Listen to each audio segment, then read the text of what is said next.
السلام علیکم محترم ناظرین، میں ہوں آپ کا ہوسٹ محمد اشفاق اور آپ دیکھ رہے ہیں ہمارا چینل سی ایچ برادر۔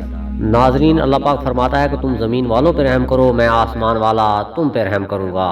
لوگوں کے عیبوں پر پردہ ڈالو، میں آسمان والا تمہارے عیبوں پر پردہ ڈالوں گا۔ محترم ناظرین، آئیے آپ کو لیے چلتے ہیں آج کی اصل ویڈیو کی طرف۔ اس ویڈیو میں آپ دیکھیں گے کہ ایک شخص ایک دکان سے روٹی چوری کرتا ہے، اور جب روٹی چوری کر کے جانے لگتا ہے تو پیچھے سے دکاندار آواز دیتا ہے کہ بھائی بات سنیے۔ تو اس کے ساتھ اس کی بیٹی بھی ہوتی ہے جو اس کو پوچھتی ہے بابا کیا ہوا، بابا کیا ہوا؟ تو دکاندار کہتا ہے کہ بیٹا یہ آپ کے بابا کے پیسے باقی میری طرف رہ گئے تھے، اس لیے میں نے اس کو آواز دی ہے۔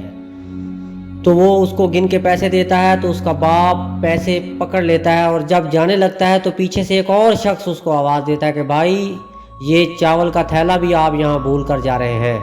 اگر وہ لوگ چاہتے تو اس کو شرمندہ کرتے، اس کی بیٹی کے سامنے اس کو بے عزت کرتے، مگر ان لوگوں نے ایسا نہیں کیا، کیونکہ ان لوگوں نے اس کے عیب پر پردہ ڈالا اور اس کی غربت کا مذاق نہیں اڑایا۔ اس ویڈیو سے ہمیں یہ سبق ملتا ہے کہ غریب اور مجبور لوگوں کی مدد کیا کریں، نہ کہ ان کو شرمندہ اور بے عزت کریں۔ برائے مہربانی اگر ویڈیو اچھی لگی تو لائک، شیئر اور سبسکرائب ضرور کیجیے گا۔ ملتے ہیں نیکسٹ ویڈیو میں، اللہ حافظ۔